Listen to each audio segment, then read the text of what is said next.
point final. Un jour, j'ai décidé de bricoler un mini cercueil en carton. Oh, je ne suis pas dépressif. Certes, à mon âge, de plus de 70 ans, on a le droit de penser un peu à sa mort. Tout en bricolant, j'ai réfléchi à cette échéance qui nous attend tous.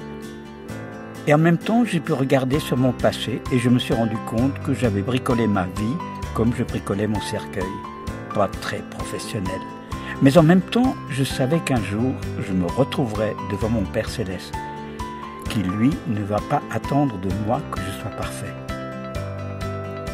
Je me suis aussi imaginé comment je voudrais être présenté dans ma boîte. J'ai fait des essais. Peut-être un cercueil jardin.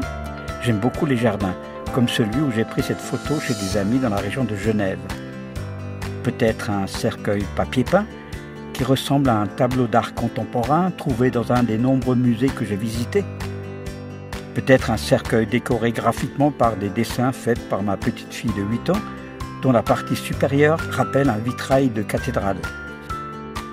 Mais j'aime aussi rire de moi-même. La mort est aussi un scandale. En tant que chrétien, ce n'est pas toujours facile de mourir, j'en suis conscient. C'est pourquoi je vous montre ce cercueil qui va peut-être vous choquer.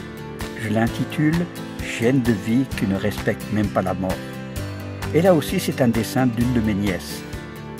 Pourtant, c'est par ce dernier cercueil que j'aimerais être présenté à mes amis. La mort, c'est l'escalier qui va me servir pour rejoindre mon Père Céleste.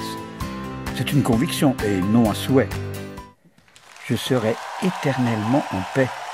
Plus de problèmes à résoudre, plus de conflits, plus besoin de me faire une place au soleil. Le Christ me l'a déjà accordé sur terre. Pas parce que je suis un saint homme, mais parce que je lui ai demandé de m'accueillir comme je suis, avec mes imperfections, et que je lui ai aussi demandé de me pardonner mes erreurs. C'est aussi simple que ça. Et voici un texte tiré de la Bible pour vous réjouir avec moi. Nous croyons que Jésus est mort et qu'il s'est relevé de la mort.